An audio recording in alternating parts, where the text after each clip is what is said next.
Well, hello. I am Matt Williamson, and we are talking fifth-year options today. And yesterday was the deadline in terms of yes or no on a fifth-year option.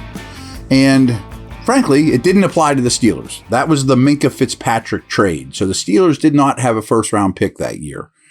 But this is going to be an alarming conversation for you guys because, first of all, that class, led by Joe Burrow, was better than this class. I mean, everyone, myself included, before we even saw that class in the NFL, thought that was a very good draft class. This past year wasn't, in particular. And when I'm going to buzz through every name that went in the first round. It's going to burst your bubble a little bit, and it should for every team, of hit rate in the NFL. I mean, it's all these people, and hey, I'm part of that as well, that man, I'm psyched for Broderick Jones, or hey, I'm, whoever, Tennessee, and I'm psyched for Skoronski. Okay, everyone gives them these good grades.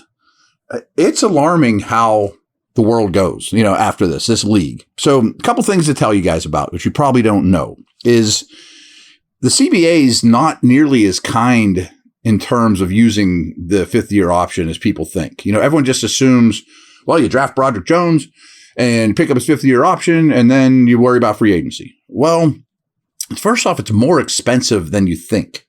So there's 4 tiers of players, and position matters quite a bit as well. You're in tier 1 if you've been to multiple Pro Bowls. You're in tier 2 if you've been to 1 Pro Bowl. And getting to a Pro Bowl is not as hard as you think.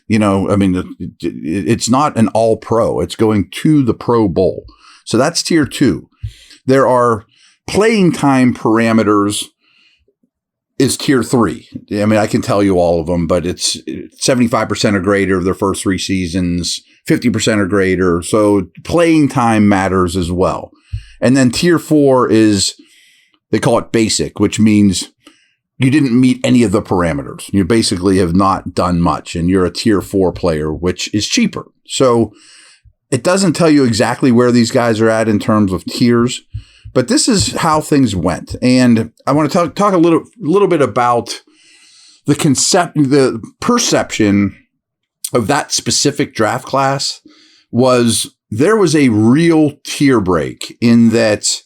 We'll just get to it. Let's buzz through some of these. So some of them are easy. Joe Burrow is easy to pick up, but it's $29.5 million you're paying Joe Burrow, which is a deal for him. But what about Young with the Carolina Panthers? If he has a decent showing, through his first couple years, or Daniel Jones last year did not get picked up, was Daniel Jones worth $29 million-ish? I don't know. You know what I mean? Burrow's an easy one. So Chase Young was not. Oh, first of all, I wanted to say this too, because I think this applies to Chase Young and might apply to the Steelers. If your option was not picked up, I think any of these guys that we talk about not getting picked up can be had pretty cheap. I don't know what Washington would want for Chase Young more than any one of the other guys that didn't get picked up. But the writing's on the wall that, hey, I'm only using this guy for probably another year. And there are instances, Terrell Edmonds, for example, where you can resign them after they hit free agency. But I think you could trade for these not picked up guys reasonably cheap, especially if their season goes to crap and by the trade deadline, Washington has no chance to make the playoffs or whatever. But I don't know how much you guys are draft nicks, but this wasn't that long ago. I'm sure your memories remember some of this. And, Mike Tomlin famously went to Chase Young and said, boy, I hope my team's never bad enough to draft a stud like you, basically. But everyone, more so than even Burrow, when the Wednesday, I'm recording this Wednesday, after the draft, I would have bet every dollar I had that Chase Young's fifth-year option was going to get picked up. And of all the players in this draft, I think he was the safest one to get picked up. Quarterbacks are a high variable situation. Oh, he'll be good enough to, exercise a fifth-year option. No. And it would have been $17.5 million this year to pick up a Chase Young option. I assume because he's been to Pro Bowls. He started his career well. Same with Jeff Okudah to a lesser extent. But you would think nobody batted an eye when Okudah came out, third pick in the draft. And frankly, he was a better prospect then than Witherspoon or Gonzalez was now. And he's been traded. He's not eligible to get his 5th-year option picked up because he got traded and Atlanta altered his contract. But you can get traded, and there's an instance of it here, and they don't touch your contract, and the new team can pick up your option or not. Okuda's a no. Andrew Thomas, tackle, yes, and an easy one. But he started his career slow for the Giants, but he's one of the best tackles in the league. And when he hits free agency, he's going to make a fortune. So what about Tua? I think it's pretty easy. You pick him up. He's cheaper than Herbert, who's the next pick, and he's easy. But Herbert and Burrow were $29.5 million this year to pick it up. Tua is only 23.1, and I assume some of that's playing time, Pro Bowls, what he's done to this point. Now, you have to do it. I mean, it's an easier decision than Daniel Jones a year ago. But, I mean, you're not sold that he's definitely the answer. I mean, it only goes down to injuries and durability with him. I mean, when he's out there, he's been really good, especially this past year. Fits the system great. Built the system around him. But hard to rely on. Again, Herbert was an easy one.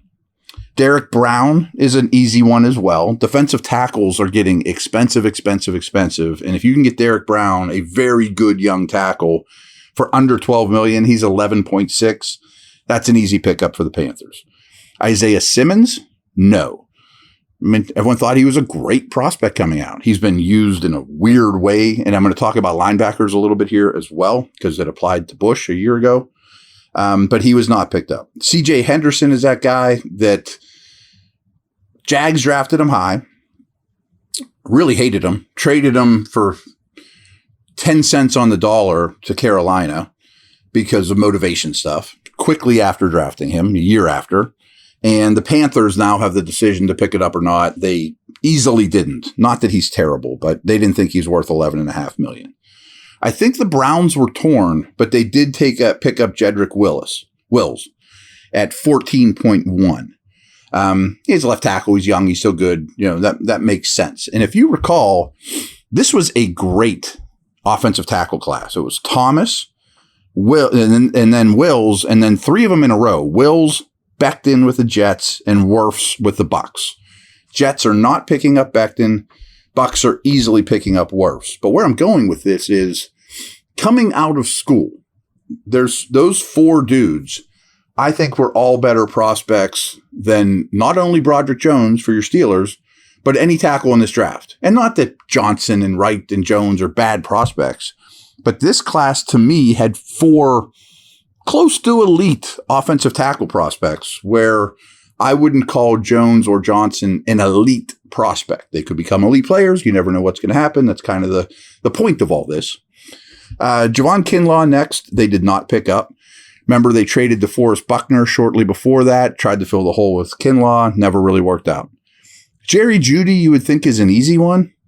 And I guess he is, because it's only like $13 million, because he hasn't accomplished a lot of things to make it boost. But I bet they were on the fence, and then they drafted Marvin Mims with one of their first picks, too. So not a ringing endorsement that Jeudy is worth this money either. A.J. Terrell was an easy one for them. Really good young corner that you can get for $12 million this year. And then CeeDee Lamb, unlike Jeudy, is a little more expensive because he's done more. He's just under $18 million. So when I looked at this draft then, I thought that top 20, I guess it is, was clearly a position tier. And frankly, I didn't think Terrell was worth that pick. I thought Lamb was with a cutoff, that there was, 19 guys, I guess is. I'm not going to count it off the top of my head. But the first half of the first round, unlike this year, every mock, me, anyone that does this for a living, pretty much had all those names we just mentioned. And I remember when Atlanta was on the clock thinking, there's only one more true first rounder in this draft, and that's CeeDee Lamb. They took Terrell. I was wrong about Terrell. Terrell's a great player. And then Lamb. And then all of us thought there was a big drop off at this point in the draft from that point on. And we were right. And again, this was a really good draft class. So let's take a quick break. We'll go through the second half of the draft, and there's a lot to learn here. And then I want to kind of summarize it, which is really alarming.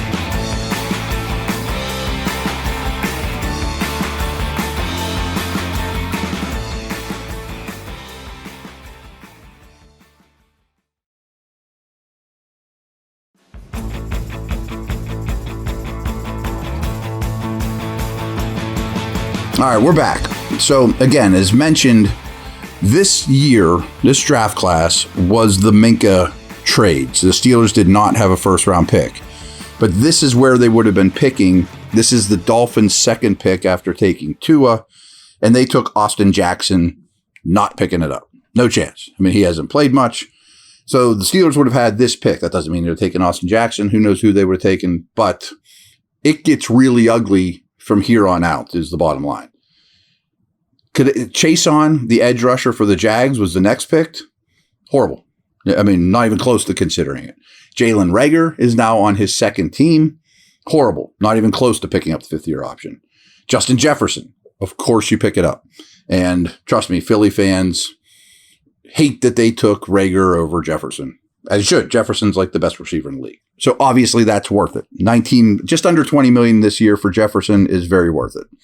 Kenneth Murray, an off-the-ball linebacker, remember that, not picked up.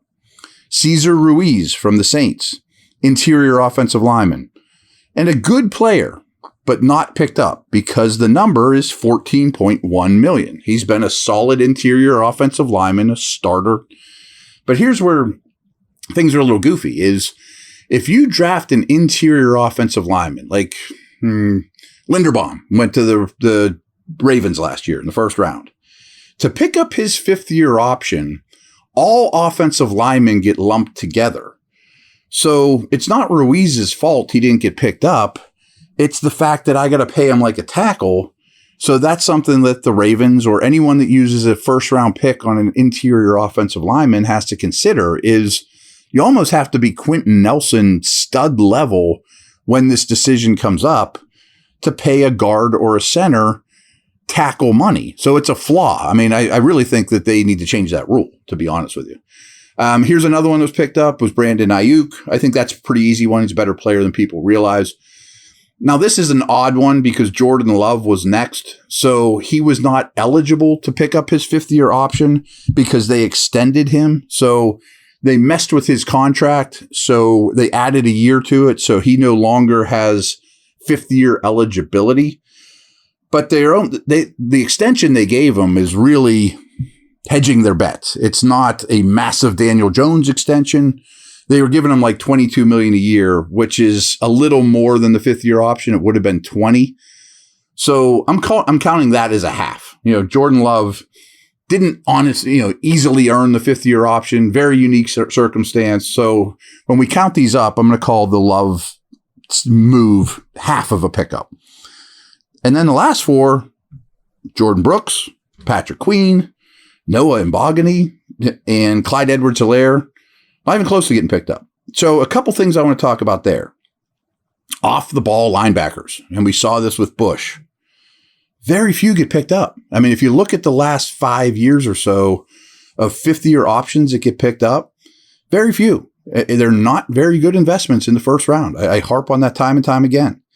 I mentioned the interior O-line situation. That's just a wrinkle in the rule that screws over interior offensive lines. So running backs. Edwards-Helaire was the only running back in this first round picked.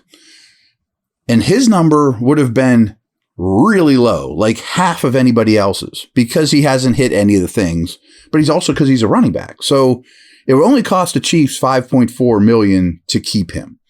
There's no one else under 10 on this list. And many of them, Burrow's 29. I mean, it's rare to find a $12 million guy. Now, Jalen Reagor would have been $13 million. That's like the next cheapest one I could find. So it only would have cost the Chiefs $5.4 million to keep Edwards-Helaire. And where I'm going with this is Najee. I mean, his turn's going to come up here before you can think about it. And I would hope that he's accomplished more good stuff than Clyde Edwards-Helaire by then. And frankly, he already has playing time. Maybe there's a Pro Bowl in his future. Who knows?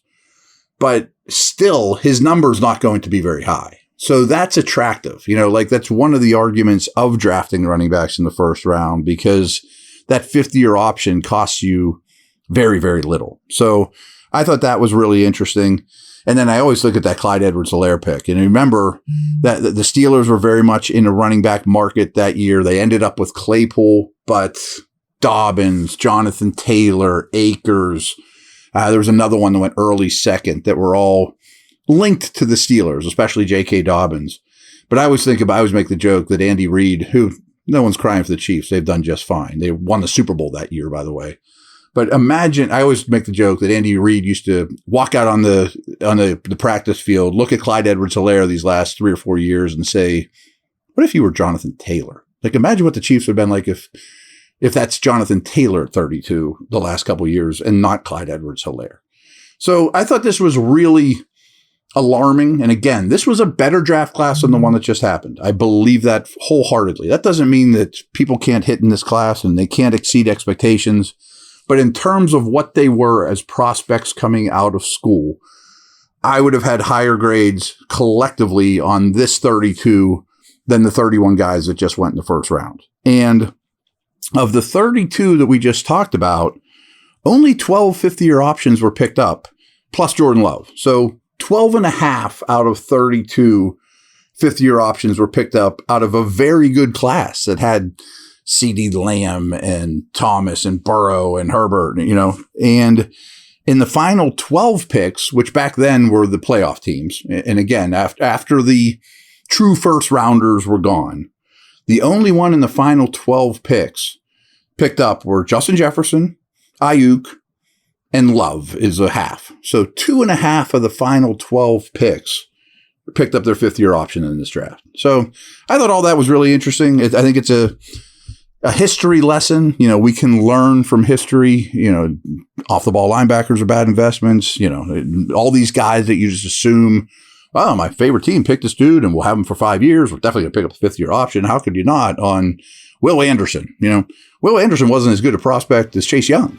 I mean, everyone in the world assumes, oh, Will Anderson, pick up his fifth-year option. We got him, who knows? So that's where I'm at. I thought that was interesting, and talk to you later.